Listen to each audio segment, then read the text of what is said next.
Now to our breaking news. The US House of Representatives has finally elected a new speaker, ending days of chaos in the Capitol. Republican Kevin McCarthy had been working to secure support from members of his own party, and in the 15th ballot in the middle of the night managed to secure a majority. North America correspondent Jade McMillan joins us now from Washington. It is the very small hours of the morning there, Jade. A long night there for you. How did the final vote play out?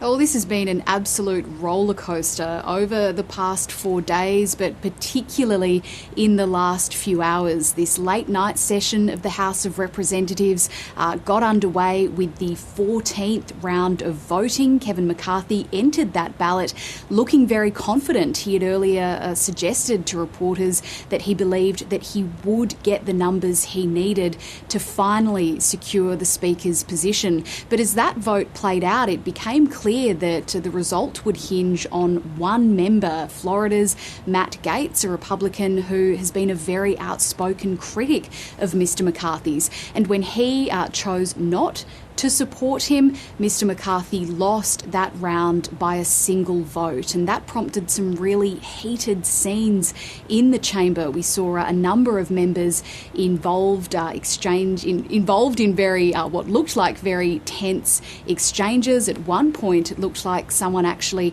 had to physically be held back. Some tried to adjourn the House so that it wouldn't come back until Monday, but that was voted down, and so finally, in round 15, Kevin McCarthy managed to win over those final holdouts within his party, and he has now been elected Speaker of the House.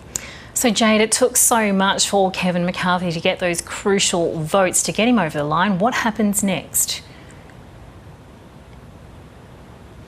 Well, it looks as though he is being sworn in and is about to make a speech to the House of Representatives. This is something that he has worked for so long towards. He has made no secret of his ambition for this job. He tried to become Speaker back in 2015 and had to pull out at the last minute, saying that he realised that he didn't have the numbers.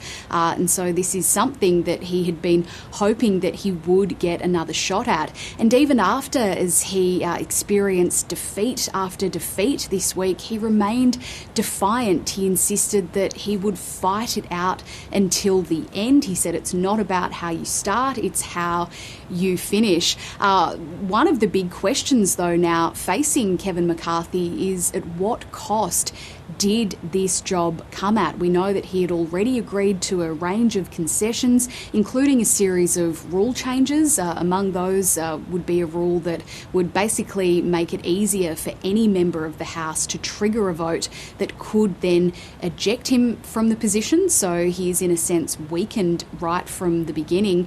But we don't know at this stage what other deals might have been struck. This also raises broader questions about how the Republicans are going to govern in the House for the next 2 years. They only won a narrow majority in last year's midterm elections. Some are saying, look, this might look messy, but this is democracy. Democracy is messy. But a lot of people wondering now if this is what has unfolded with the first few days of this Congress, what is it going to look like from here? Quite a bit of work ahead there. Our North America correspondent Jade McMillan with the details in Washington.